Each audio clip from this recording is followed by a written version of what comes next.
I once overheard two Yidden talking, and one asked the other, "What are you doing on Yom Tov?" And the other one's very offended, and I don't blame him, because that Yom Tov, that day that he referred to Yom Tov, was December 25th, which is obviously not a Yom Tov. But the truth is, today is a Yom Tov. Today is a very special Yom Tov. Gemara says in the end of Tainus that one of the greatest Yom Tov Yidden had was Tezvav B'Av, as the Mishnah says. And the Gemara wonders what's so great about Tezvav B'Av.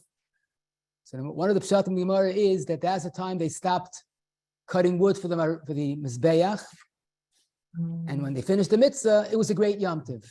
Now that really needs hezbah. Is that a Yom Tov when you finish doing a mitzvah, you're deprived of a mitzvah? So Rabbeinu Gershom on that Gemara says they finished the mitzvah and there was more time for learning. Now they had more time to devote to learning. Apparently, the greatest Yom Tov by Yidden is when a person has more time to learn. So I want to thank Rabbi Gottesman for inviting me to this Yom Tov, that Yidden are coming together to learn on a legal holiday. That's really turning the Chayil El HaKodesh HaKadoshim, because really that's what really makes the Yom Tov, that we have more time to learn. And hope. Okay, the Yard has a Seifa, but more specifically, it's a day of Simcha. And what do you do on a Yom Tov? You obviously have Simchas Yom Tov. So I want to share with you a beautiful sugya, and I hope you enjoyed as much as I did. I've often come to the conclusion that the question that we have today, the various foods, is another expression of Estakel B'Raisa Ubora Alma. The Rebbeinu Shalom gave us questions. Not we have this food and we have to know what the brach is.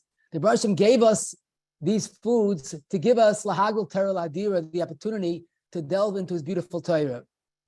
Today we'll talk about a host of new contemporary Hilchos Brachos questions. Just mention a sampling to whet your appetite. Of course, the not so new food of called sushi. What bracha is that? There's a cereal, Crispix, as I'll explain when we get to it. That probably since the Torah was given, there wasn't such a challenging food. Today we have great tasting antacids. Can you imagine?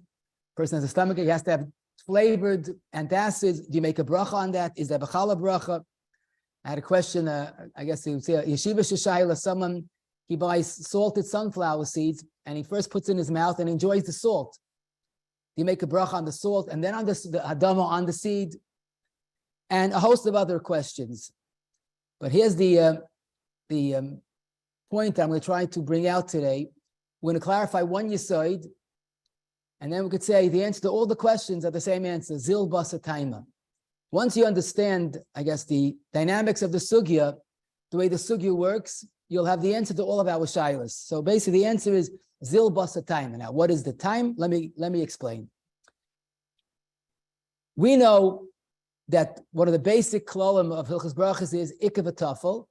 You make a bracha on the Ikar, and there's no bracha on the Tafel. Let's take an American mashal. You have French fries with ketchup. You make adama on the French fries. There's no shackle on the ketchup. Presumably, ketchup is a shackle. The question is, how do you eat the ketchup without a bracha? The basic klal, rule number one in Hilchos Brachos is asa la'adam she'ena b'ay l'mazeh b'lei bracha. And if he does, it's mo'al. It's tantamount to stealing, embezzling. So how do you eat that ketchup without a bracha? Even on a granule of sugar, a person is required to make an appropriate bracha. So why is ketchup different? But that's only part of the question. Because as we know, there's not just the simple ikar v'tafel, like French fries and ketchup. There's a pretty more sophisticated type of ikar v'tafel. The Mishnah says in Brachos Daf Mem Dalid, and this was a food that we no longer have. That's what the Rishonim already say. But they used to have a fish that was so salty, it was almost inedible as is. You weren't able to eat plain salty fish. So the way they ate the fish was they had the fish with bread. And the bread was there to offset the very salty taste of the fish. Says the Mishnah in Brachos Mem Daled, and I quote, Heviu lefanav meliach betchila. Note the word betchila. But they brought him a salty fish. Upas imay, and you have it with bread. Mevarach al meliach upaites apas. You make a shackle on the fish, and no bracha on the bread. Shapas tefela, because the bread is a tafel. Then the Mishnah adds, sort of concludes, zeh klal, that's the general rule of thumb. Kol shu ikka v'imay tefela, mevarech ala ikka, upaites atfela. Which means, if you have a primary food and a secondary food, you make a bracha on the ikka, and you pat the tefela. So now we have a very interesting form of ikka v'tefela, that you make a bracha on fish and no bracha on bread. But it's deeper than that, because we notice the word chila. They brought the salty fish first.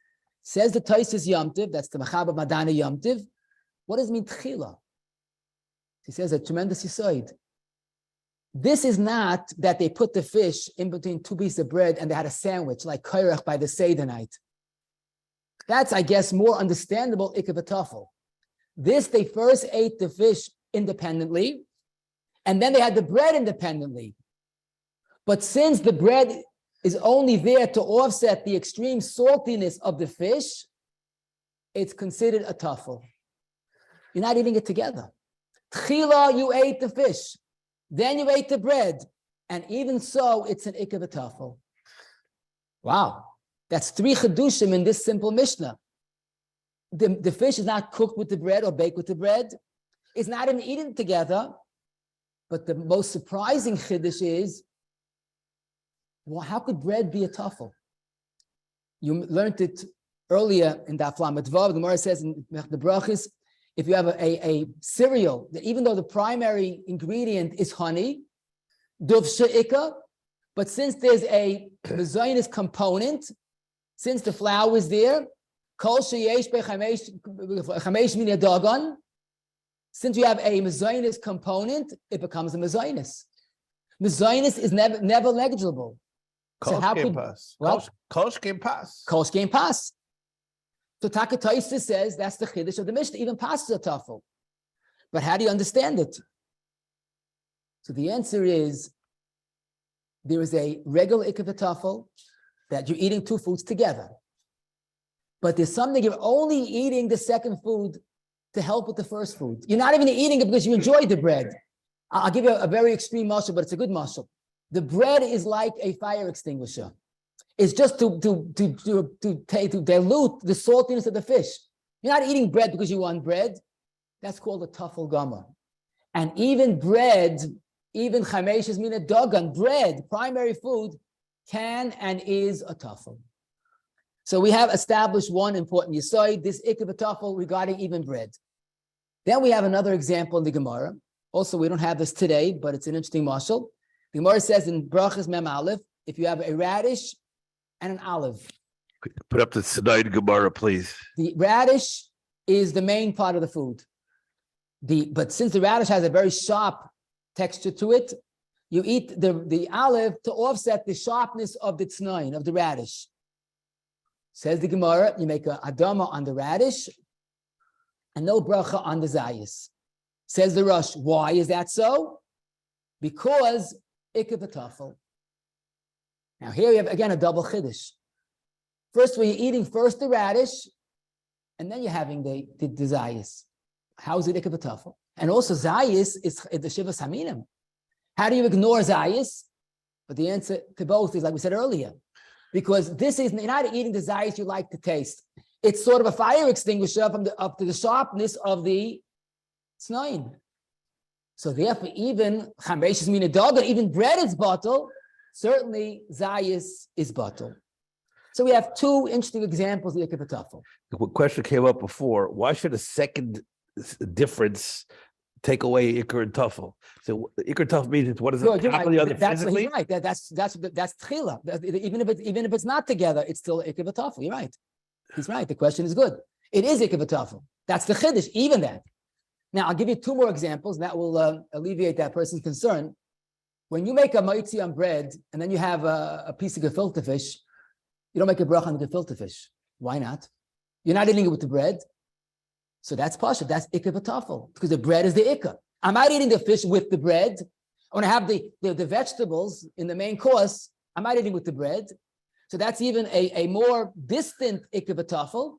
But once bread is primary to the meal, all foods are secondary and subordinate to that bread.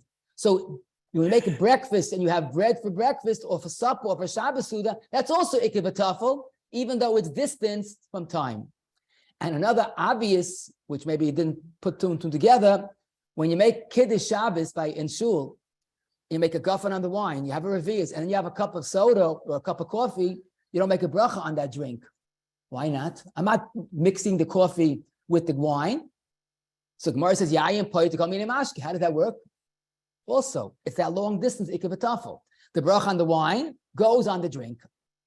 So now we have some expanded horizons of Ikar v'tafel. But one thing we have to clarify, and then we're going to apply this more specifically, and that is true, we live with Emunah, but as I always say, you don't learn with Emunah. You have to figure things out.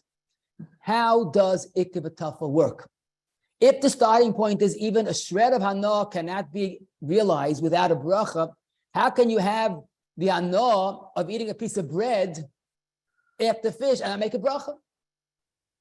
So here we come to a famous chakira. I think Rabbi Gad has mentioned it already once, or someone mentioned it, that we can understand Ikar v'tafel in two different ways.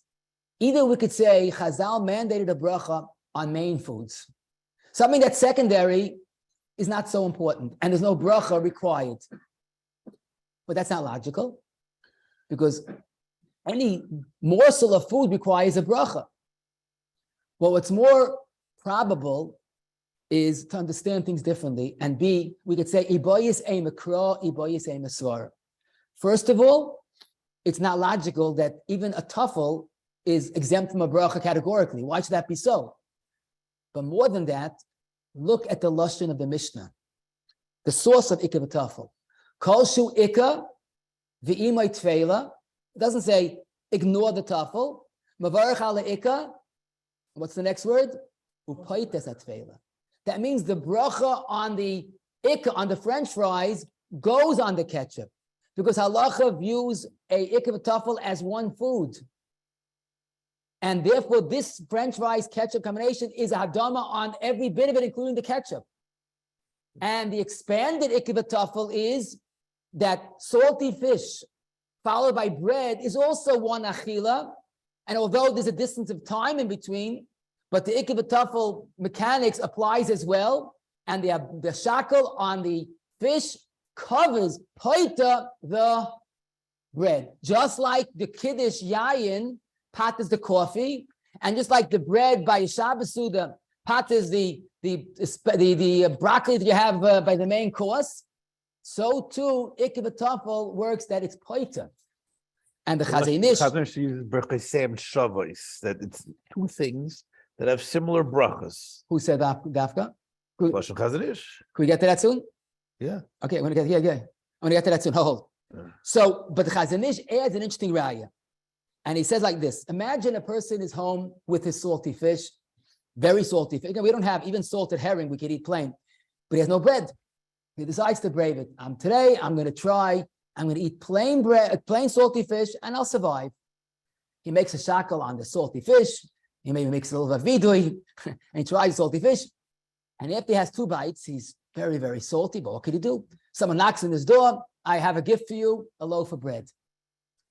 Eliona lives in bread. Now he's, let me eat the bread. Does he have to make a bracha on that bread? So Tais says he does. Greg the Chazon Ish, if you hold tafel doesn't require a bracha, so why do you have to make a moitzi on the bread? The teretz is, it's not that it's not important. Mevarach ala Ikar, very good. Upaitas atvela. The bracha on the fish covered the bread. But if you didn't have a mind, you didn't anticipate getting the bread, it can't pata. So the Chazon Ish uses this toisis to prove his point that there has to be a poiter mechanics to make Ikar v'tafel work. Avada, we're going to get to that. You're asking a good question. Let me ask you another question that you have to think, okay? Let's say a person's on a strict diet, but he's allowed to have 1 cheese Danish per day, okay? And he gets a cheese Danish that all poskim agree is exactly a kazayis, no more, no less. Okay? And he eats the cheese Danish with great relish. It's pretty small, but it's a kazayis. Does it make an alamichya? So the question's like a no-brainer. Of course it makes alamichya, right? No. Because don't forget, a cheese Danish has some part of it that's cheese. Now, when we were growing up, there was a lot of cheese. Today, it's, zeichel l'chorban. The price goes up and the cheese content goes down. But l'maisa, part of it is cheese. So you can't make an alamichya if a kazayis of cheese Danish, which part of it is cheese, right? That's certain that you don't count a layer of cheese into the kazayis. Mitzaref, that's something else. But to make an alamichya, if there's not a kazayis of flour, even you count the sugar and you count the cocoa, but you can't count a layer of cheese. That all poskim agree. So Taisus, the poskim say this, and basically you'll have to make a bar nefashos on that cheese Danish. A mezainis is the right bracha, but the bracha chayna will be a bar nefashos. So the Plotsky guy in the Meshivas Nefesh in his tshuva, who has the same chakira like we mentioned, but he predated the other gedolim, and he says from this halacha that you make a mezainis and bar nefashos on the same food illustrates the point clearly that it has to go als plater.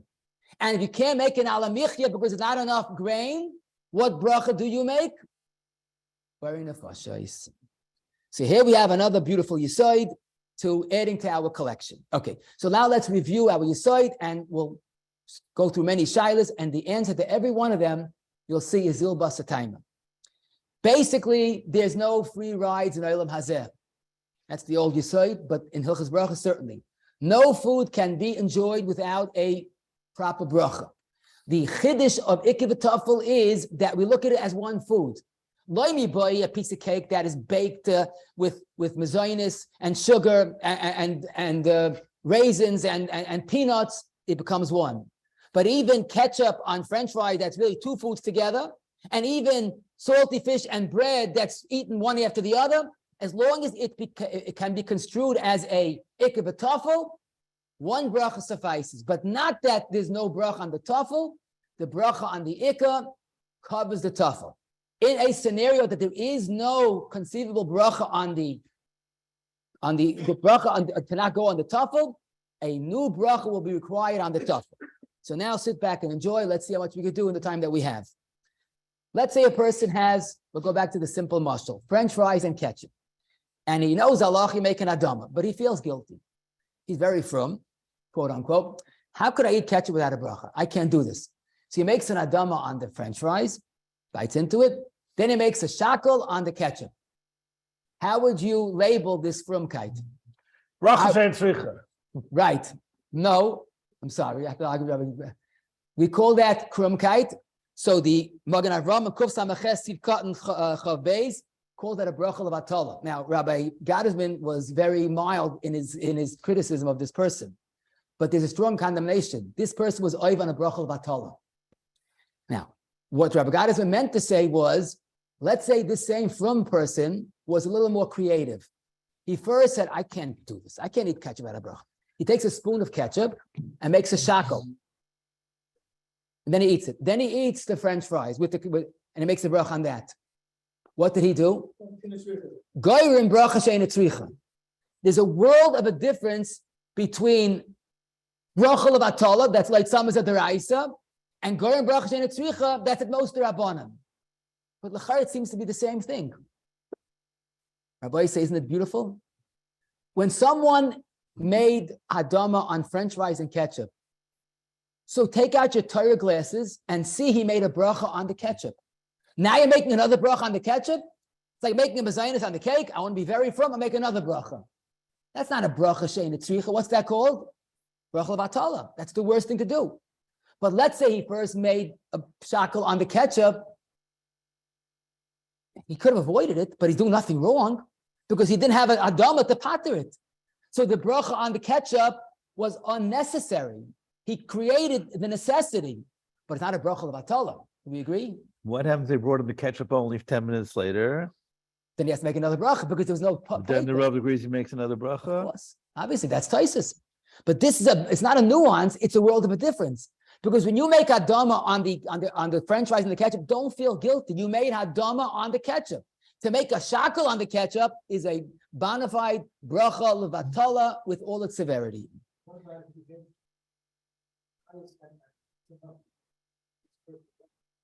Same thing. He's creating a need for a bracha that doesn't exist, but it's not the brunt of bracha levatala like the other case. Okay, question. I had the shot in the yeshiva and I had enough from the Yiras Shamayim, but he has to think a little better. Someone had the question, he has to take a pill, whatever it was. So he knows the halacha is if you take water to get down a pill, to drink, to ingest the pill, you don't make a bracha on the water.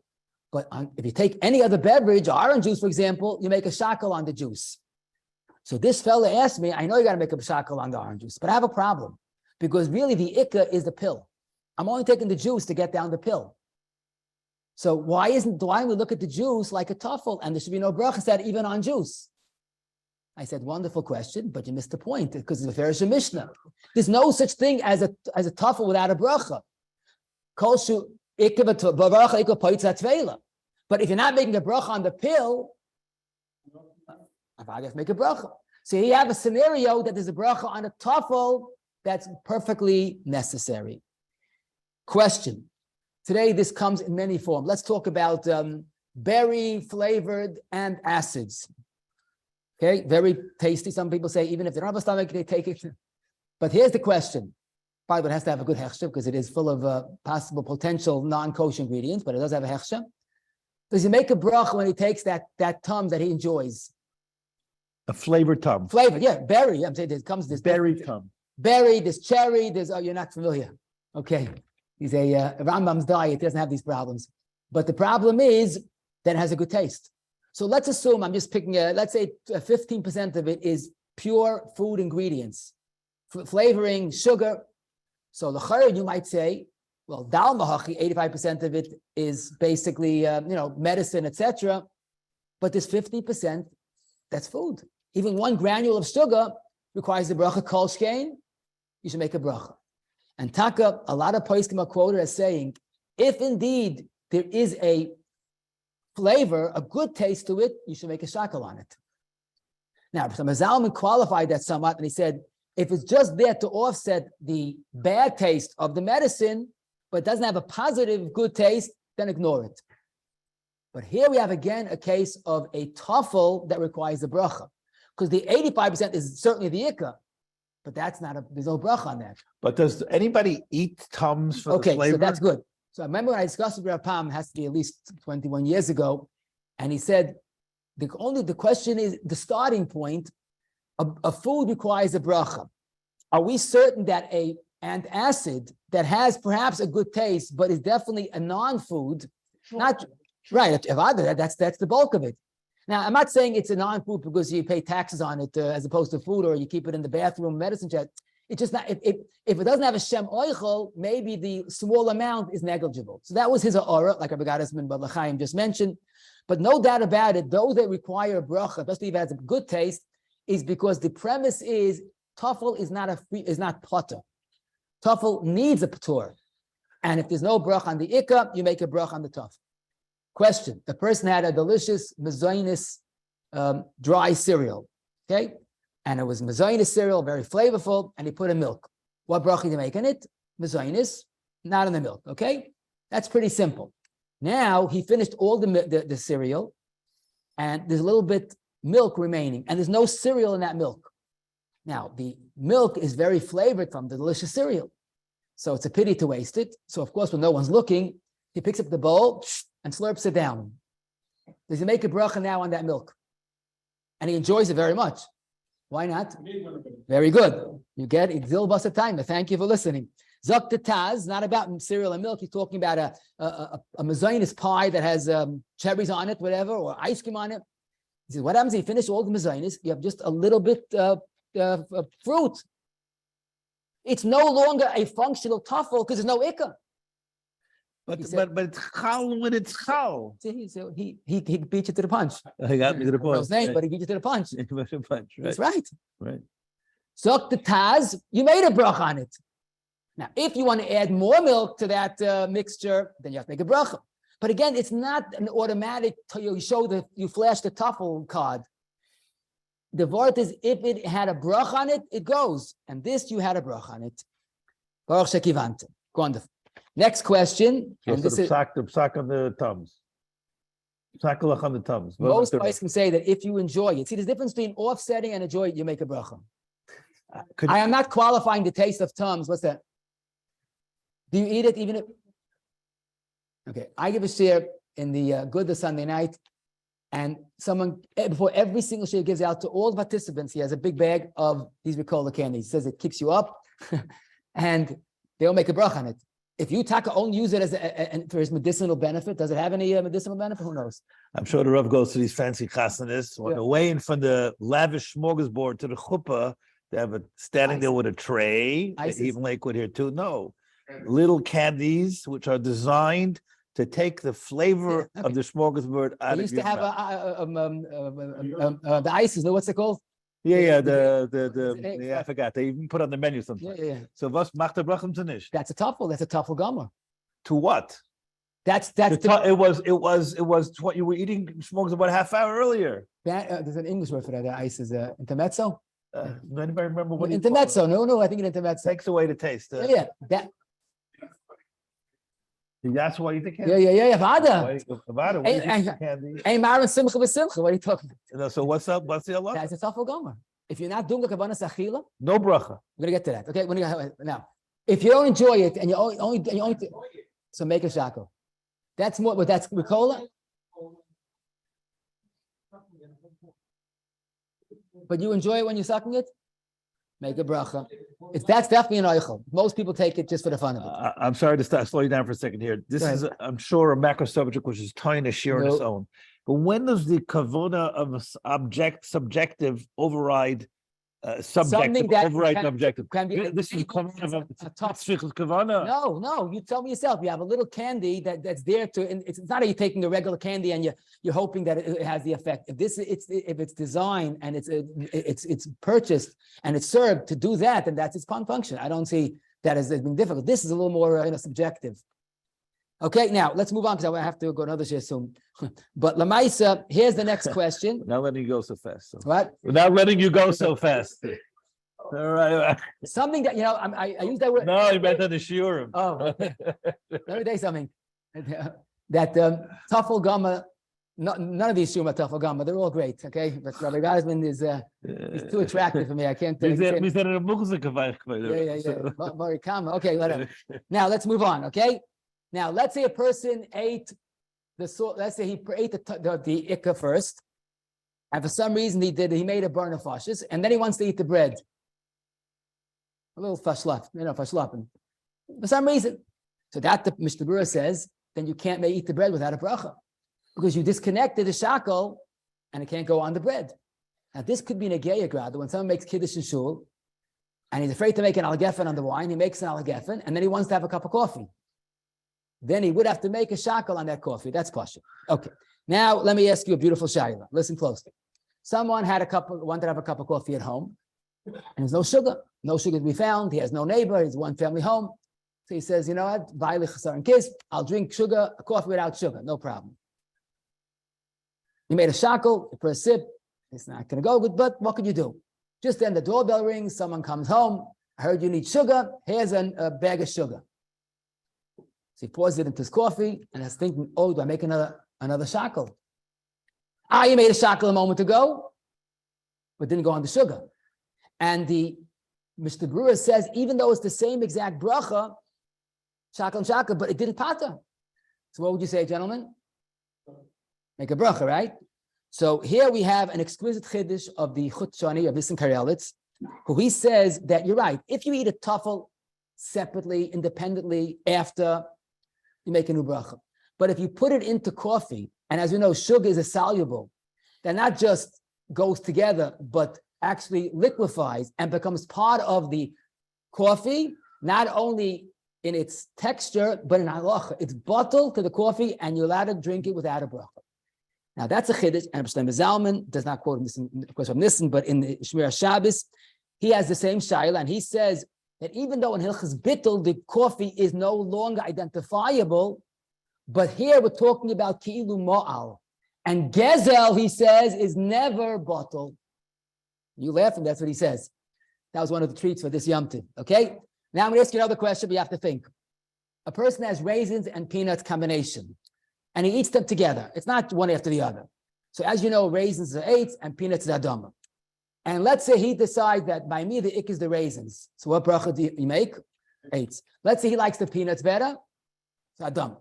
And that part is the raisins. I raisins is the shivas haminim. Yeah, but how could you say shivas haminim is bottle? It's a toy, is my kasha. No. The Gemara is Yechiach, I'm not right. Zayis is also right from the shivas haminim. Yeah. So that's not a problem. Okay. And it's 9? Yeah, it's 9. It's good. But here's my question. Now listen to this. Here you can hear a Simchas Yom Tov. When I make 8s on the raisins, it is the peanuts? How does it work? 8s cannot pat the peanuts. Even b'diavad. Yes, yeah. The kasha is every ikka v'tafel we've had until this day. This is your office number? We had a ikka that b'diavad, the bracha on the ikka could pat to the tafel. You made a shackle on the fish, it could go on the bread because b'diavad shackle helps the bread. Here we have a unique ikka v'tafel that the 8s on the raisins cannot pat even b'diavad the peanuts. So how does it work? Zok the Heilige Rebbe Akiva Eiger to beferish Mishnah. Which Mishnah? So Rebbe Akiva Eiger, the Mishnah says this astonishing chiddush that even bread is an ikka. Right? Bread could be a tuffle. I'm sorry. I want to make sure you're listening. That even bread's a tuffle. Zeh klal. Kol she'ikim der v'achim b'asat v'evele. Rebbe Akiva Eiger, what are you adding that's beyond that phenomenal chiddush that bread's a tuffle? Zeh klal suyamai. Zeh klal suyamai. So Rebbe Akiva Eiger is talking about peanuts and raisins, not that much, but that's my muscle. That even though the bracha of 8, even b'diavad cannot pata the peanuts, but since the mechanics of ikar v'tafel is that it's one food, so now we look at with our Torah glasses that the peanuts is a bayre pri or 8, and it patas the peanuts as well. So the answer to my question is beferish Mishnah, that if ikar v'tafel has that clout, that it transforms it into one food, it's not surprising or shocking that the 8s on the raisins does exempt the peanuts because now it's our 8s. Okay, someone had lokshin and cheese or spaghetti and meatballs, whatever you like. Not together, please. And what bracha do you make? Obviously, mezainis diika. What bracha achronim do you make? Do you totally ignore the meatballs or the cheese? What was that? Noodles and meatballs? Spaghetti and meatballs and lokshin and cheese. Spaghetti and two shots. Let's stick to one. Spaghetti and meatballs. Can the alamichya pat the meatballs? Right. Even though the meatballs are what's that? Which one is the ikar? The meatballs. No, spaghetti kol sheyeshbay. No, I know it's kol sheyeshbay. Lule the din of kol sheyeshbay. What are you eating? Together. Spaghetti and meatballs. They're equal. You say they're equal. Whatever. Yeah, it's spaghetti is but it's irrelevant because up to Mechaber Reish Yud Beis Aleph that this mechanics of ikar v'tafel goes lefaneh ulachrer, and that's the chiddush. You make a moitzi on bread, you pata all the foods lefaneh ulachrer. You make a guffen on wine, and you have a cup of coffee or a cup of soda, and you make an alagefa, not a burn of foshes. But it's pashut, it's zil basa taima. If we're looking at it as one unit of achila, and now it became a mezainis, the spaghetti and meatballs. So what's wrong with making alamichya on spaghetti and meatballs? That's all kol kulai. Why do you don't ikar and tuffle? Why the din of kol sheyeshbay alone should allow you to use alamichya? Once it's kol sheyeshbay, there to the shtik mezainis, and then you make an alamichya. The question is the Gemara is not spelled out who din alamichya. I understand, but I'm asking misvara. I have to also do something here. Misvara. Could be right. I'm not saying you're wrong, but lamaisa, at the end of the day, that's the truth. That this cloud is a zil basa taima, and it goes both ways. It's a two-way street. Okay, we have time. I'm going to get to that, but I have to build up a little bit. Okay, now you have barley soup. You want to start a bracha right on barley soup? If you don't know, we said that earlier. Yeah. If you don't have an alamil, if you don't have a kazayas of barley or chalent, so you make a bar nefashis. That's mama's like I told you earlier, the case of the cheese anish. The mezainis will be bracha rishayna and the bar nefashis the bracha achrein. We'll tell you. We'll give you the second bounce later. Okay. Now, I'm going to tell you a fascinating question, but I need an answer, okay? How much is a kazayas of barley? Okay. You have to eat a lot of cholm to get a kazayas of barley, no? And it's the smayach anyway. Whatever, the size of an egg, half an egg. Okay. Maybe right. You have to eat 4 plates of cholm to get, no? And then what your nationality is. What I'm saying? Do I know your Rebbetz's, it's totally in the nationality. Some people Rabbi told me they put in barley, als minig Yisrael. Then could be it's bottle even bracha v'shayna. Right. I'm saying, but let's assume it's a. I can't give 6 shiurim in one. Let's try to give 1 in 1. Okay, there's another sugya. I'm gonna hear something that's mom is gonna make your worth your while to come today. Okay, let's say I'm in an interesting mood on Chalamoid Sukkos. Okay, I went and I bought this salty fish that probably today does not exist, but it existed, and I stayed l'kavod yom tov on Chalamoid. I go out to my sukkah. I have my salty fish on my right side. I have my piece of bread on the left side. Do I have to go out and eat this salty fish in the sukkah? Why can't I stay in my dining room and eat fish without its sukkah? There's no that fish is not mechayiv in a sukkah. But then again, I have the bread on my left that I have to eat. So yesh lachkor, when I have salty fish, is the ikar, and I have bread with it. The fish is part of the sukkah. The bread is not. Do I have to go in the sukkah by virtue of the fact that there's bread in this combination? Keshvu. What about kol sheyesh by? What about kol sheikle mitfel baruch? Excellent, Baruch Shekivan. You're batting 2 for 2. That one good today. 3 for 3. At least. 3 for 3. Okay, at least. Gentlemen, you're right. It's a fair Mishnah. It's not a pshat that tafel is not on the map, not on the halachic agenda. The bracha on the ikar pot is the bread. But there's no p'tur for sukkah because you made a shackle on the salty fish. So who said that besides you? Levushi Mordechai, I don't know if you got around to it, in Simon Lamed, who says that it's the ikar tafel is not that it's just discounted and halachically, irrelevant. It's very much relevant, but it has a p'tur. So in the sukkah there is no p'tur. And that seems that he was Ungarish, not Levush Mordechai from the litter, right? No, Levushe Mordechai, from the mother of. The mother of. Levushe. As much as bread you have, why not? What's the chiluk? Yeah. Oh, very good. Oh, good to see you, Rabbeinu. Good to see you. You used to be old friends from Borapag before you stole them to Lakewood. Come to my share in Borapag. Anyhow. I don't want to go under the sukkah. I want to go. If I'm not mechuyed, I don't have to. But you're mechuyed to. Very good. I didn't think of that. Ask your grandchildren, how do you have make a leishav on a shackle? Excellent. Wait, you haven't done anything yet. Let me ask you the next question. Okay, this is a daily question. Nothing to do with sukkahs. I buy my salty fish on my right side. I have the bread on the left side. I'm going to have to eat the bread eventually. Do I have to wash the tils yadayim on the bread that I'm going to eat? Forget about a moitzi. I won't make a moitzi. We have to wash tils yadayim now. To wash till sedayim. Could you bring me a memhei? But it's a tafel. So let me tell you something interesting that predated the Madarav Lushi Mordechai. The Heilige Ramah has tshuva Shas Ramah. I don't know if you got to it, Simon Aleph. Ramah was asked, incidentally, and if you notice that, brisk.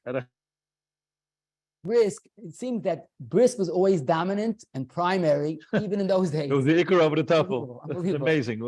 Such bittul chachmei brisk. They had that primacy then as well. I don't know. They do something right, no? Anyhow, they asked him this question, and the Ramah comes out emphatically that not only there's no brach on the bread, there's no chiyuv to wash on the bread. The Magen Avram quotes a shlah that disagrees, and the chayr we can understand the shlah's objection. Because even though the bread is a tafel, that's only nechas brachos, but it's not nechas hatil sedayim. So my question, my appeal for today is, can these two halachis exist peacefully? If you accept Levushe Mordechai's premise that you have to eat that bread in the sukkah, isn't it also mukhrach that you're going to have to wash on the bread? Because the poskim seem to, Mr. Buratak is machmed, that you have to wash on the bread also. Is there any way to mechalik that taka you have to eat in the sukkah, but there's no chiyuv until sedayim? I cannot see how these two halachas are not really one. Does anybody have a chiluk? Now I could argue the case and say, well, listen, why taka don't you make a bracha on the bread? Because it's a tafel gomor. I told you, it's like a fire extinguisher. The chazal were never mechayiv until sedayim on a fire extinguisher, right? But then I have a question: the Torah was not mechayiv until sukkah on a fire extinguisher. So either you're going to say, Forget the lumdis. You're eating bread. You have to eat in the sukkah. Then you have to wash also. So if someone can tell me Yisvar how to be mechalek between these two dinim, I would very much appreciate it. I don't think there is a chiluk. I think it's really totally zeh. If you have to eat in the sukkah, you would have to wash the tilas yadayim and not make a moitzi. Why not?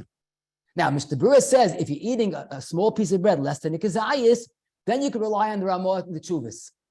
But otherwise, he requires you to wash taka with a bracha. Okay. Question: someone has today. Everything is possible, and I've seen this. He has a carrot salad, ground carrots. That's Adam, of course, and there's mango chunks to give it flavor. So we're assuming that the mango is primary.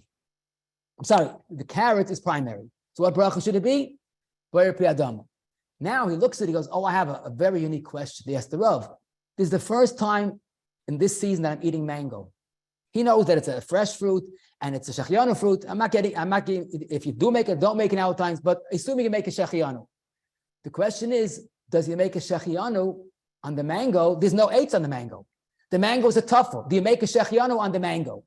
And the answer is no.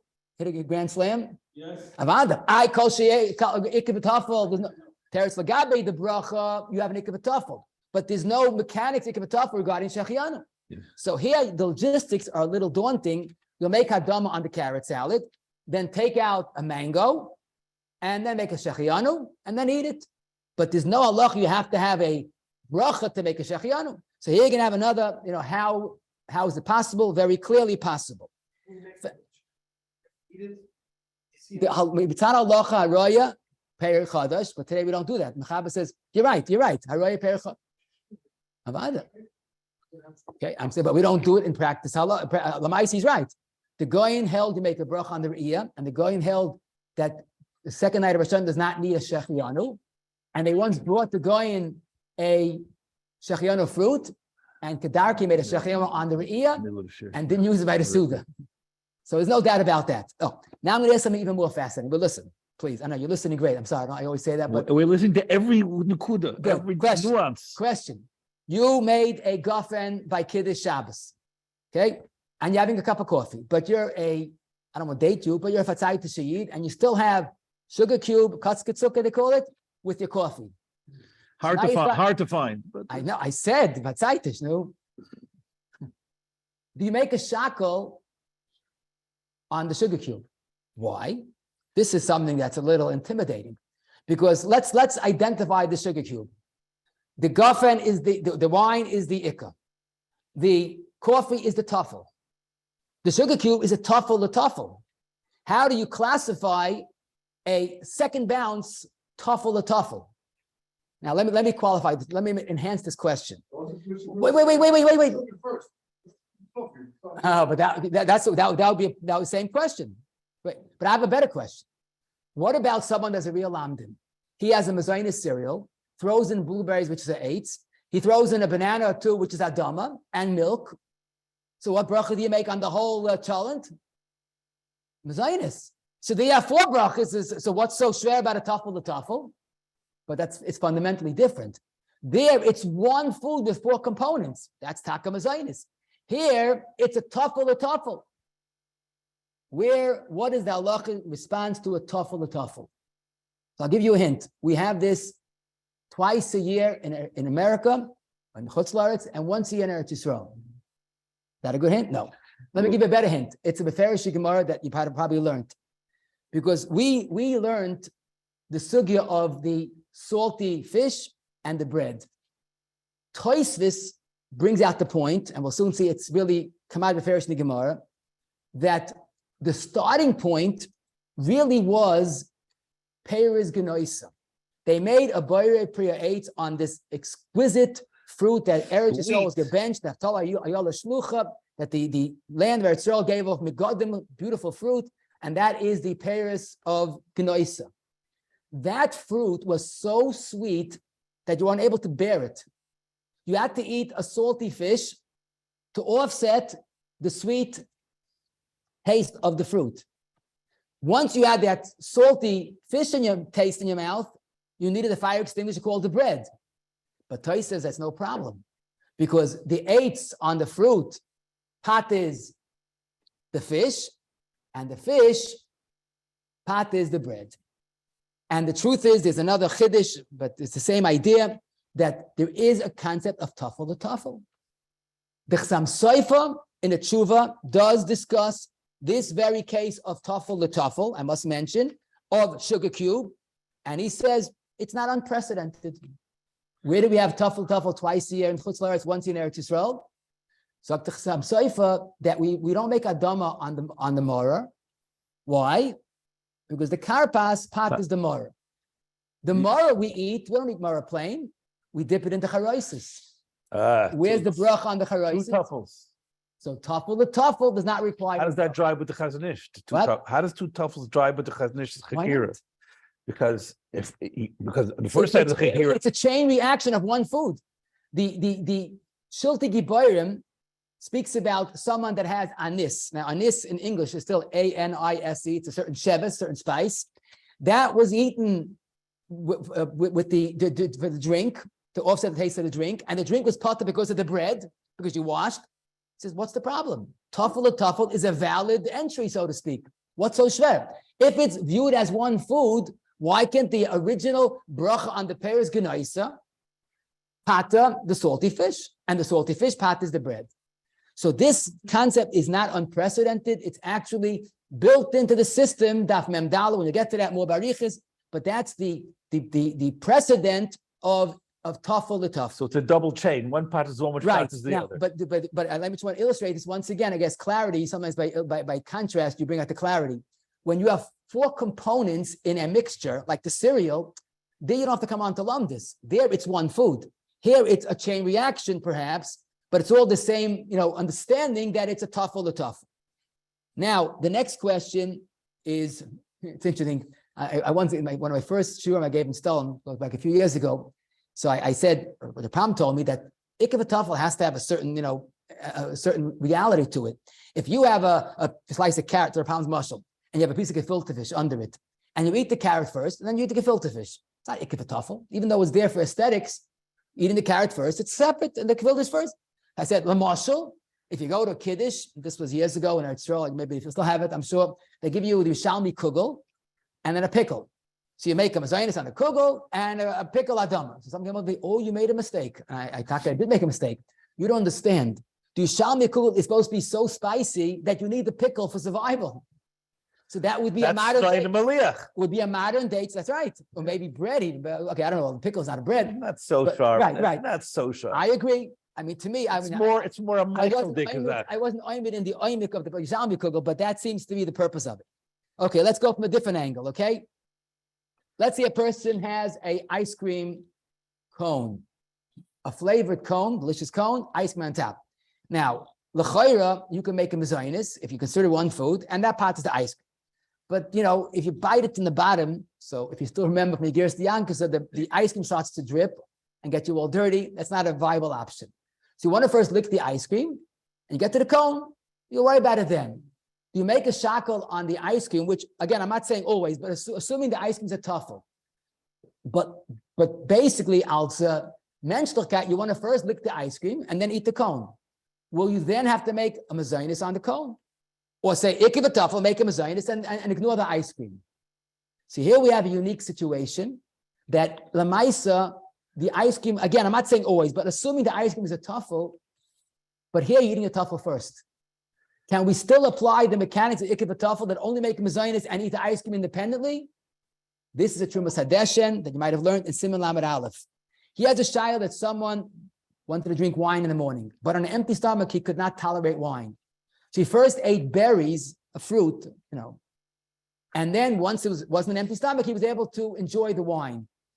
Trumas Hadeshen at first said, no bracha on berries, it's a tuffle. Even bread's a tuffle. But then says Trumas Hadeshen, that doesn't work. Because why does ikar v'tafel work? The bracha on the ikar pat is the tuffle. Here, you don't have a bracha on the ikar first. So it will be required to make a bracha on the tuffle, berry, and then on the ikar on the wine. So there we see ikar v'tafel. Indeed, we could have a bracha on the tuffle before the ikar if it's eaten independently before. Every other case of ikar v'tafel It's either together or after. Not a problem with Russian history. No, because you're not mechuyev to change your eating habits. You're not doing it to create a bracha. You're allowed to eat, you have a piece of gefilte fish, you're allowed to eat, make a shackle, and then have the lakshan kugel for the main course. You're not mechuyev to say, hey, bring me out the kugel first. Because you're eating now. Eating habits are allowed to be honored and followed. So therefore, interestingly enough, ice cream will first be a shackle, and then a mezainis on the cone. But getting back to our interesting fellow who has a salted sunflower seeds, enjoys the salt. Now, I don't know if he'd be enjoying, it's not a good habit. His sodium level is going to go up, but salt is a shackle, machab is a shackle. He would make a shackle on if he enjoys it, on the salt, and then a hadama on the sunflowers. And that's the chayr pasha. But one thing again, the point is, if you have a tafel before the ikka, in a legitimate way of doing it, you're not just doing it to create a new bracha, then indeed you make a bracha on the tafel, and then of course a bracha on the ikka. Now I'm going to leave you with a few more questions, and basically sushi is a pretty interesting food. Sushi has 3 components in it, and depending on typical sushi. What? Never spoke to a problem about sushi. Right. But okay, good question. But Mamaisa, if you have a sushi, it has rice, which is mezainis, unless your menus make different bracha, rice. Then you have fish, shackle, and you have vegetables or seaweed, whatever it is, which is adama. So the question is, what bracha to make on sushi? So a person might erroneously conclude that, there's mezainis, it's automatically bari mina mezainis. Because if there's a mezainis component, it's automatically bari mina mezainis. Incorrect. Why is that incorrect? Because the Gemara does not say kol sheyesh by mezainis. The Gemara that we learned kol sheyesh by chameshes mine dogon. It's not a din in shiva saminim. It's not a din in mezainis. It's a din in chameshes mine dogon. In other words, only one of the 5 grains. To exclude, that's why you're a little inaccurate. To exclude zayis, raisins, and to exclude rice, which rice is a mezainis, but it's not chamesh min hadagan. So at the end of the day, rice is not an automatic ikka. So if you want to have your sushi and enjoy it, you have to figure it out. What is your ikka? If you like sushi better, if you like the rice better, it's the mezainis. If you like the vegetables, hadam. If you like the fish, shahako. What if you like the combination? What if your side of eating sushi is the... I was going to get to that. I'm going to get to that. Okay, but lamaisa, it is not dominant because it's a mezainis. Because the Gemara says chamesh min hadagan, not iris, not iris for sure, not raisins and not olives. But now we come to a cereal that I believe was given just for me to give a share because I enjoyed this many times. It is unprecedented in halacha, I think, since the Torah was given, and that is a cereal that's called Crispix. Now let me describe how it's made. It's fascinating. It's a regular cereal about this big. 50%, one side of it is rice flour, which the assumption is bari min mezainis. That's the correct assumption. 50% of it is corn flour. Let's assume that it would be shackle because it was ground corn. There's no ikka v'tafel. It's eaten together. And there's no roiv. So imagine 50% is mezainis and 50% is shackle. And there's a cereal. What bracha to make on that cereal? Are you familiar with that cereal? No, none of you are. Okay, but it's phenomenal. There is no food that there's no ikka v'tafel. So if there's no ikka v'tafel, you go basaroi, but there's no roiv either. What do you do with that? So in almost all the Heintige books, they write to make 2 brachas, which is wrong. I'm going to tell you, Rabelski told me more than once and more than twice. Keep on mentioning that that's wrong. You can't make 2 brachas on one food. There's no such thing. That's the aleph of Hilchos Brachos. I would add that it's more logical to flip it, and if it lands on the mezainis, I make a mezainis. That makes more sense than making 2 brachas. Now, so what do? So you would think if it would be a flour component, you can make a zechah mezainis, but it's rice, and you don't go basa that ikka v'tafel. So Baruch Hashem, last year Rabbi Forst was in he has a tshuva in his Orach Yaakov, and he says definitely there's no 2 brachas. He has a chiddush that since the ma'isa, some say rice when it's 50-50, then the rice component is dominant. Then you can make a bari mina mezainis.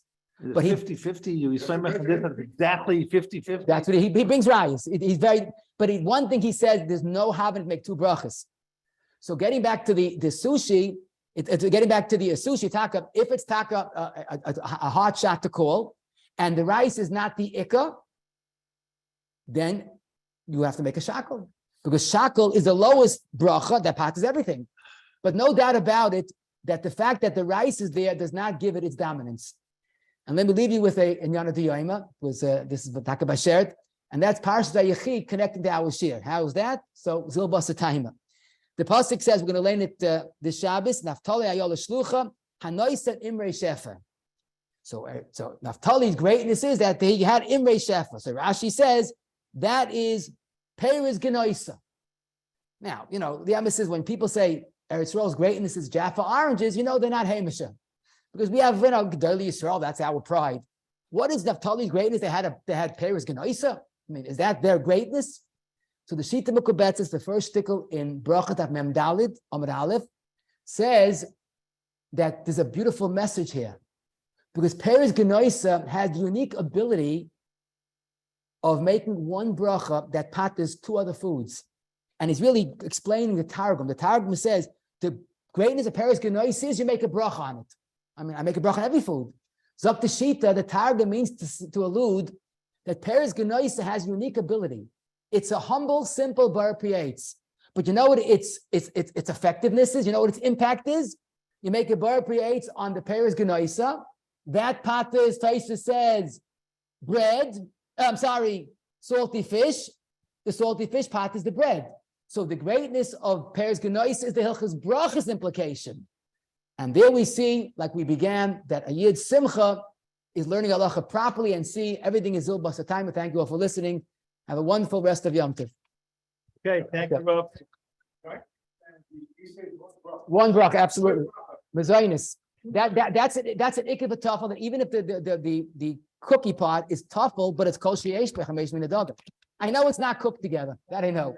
That's the material. Croutons and salad. What? Croutons and salad. Croutons and salad. That's. It takes time. Moitzi Mezainis. Rapam told me, I asked him, it's only there to give a crunch. You know what he told me? Crunch is eichet hatam. Those are his words. And the truth is, if you taka have it there to give a taste, not just for aesthetics, not just look nice, I would make a mezainis. And I'll make you. No, you don't have a kazayas of it. No. But it's not. The bracha is mezainis, unless it's this there. Mushroom barley soup is the question, yeah. Unless it's just there, like you said, just minig Yisrael. But if it's really heavily populated by barley, this bracha is mezainis. And if you had a kazayis, ve'achilas pras, it's an al-mechia. If not, it's a burn nefashis. Not a problem. Croutons of bread, dried bread. Croutons are dried bread. Are you sure it's dry? Okay, I did it. No, there are two types of croutons. Right. There's bread. Most 95% of it is right. Yeah, it's very confusing. I know one store, I'm not gonna say the name, but I'm nothing wrong with them, but I don't want to confuse you. They take old bread that they can't sell, they make their own croutons. No big deal.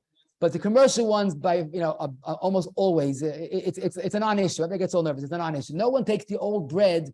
What the issue with Rebelsky was concerned about, they make bread as regular bread. They make it the same way, but it's only a mid-process.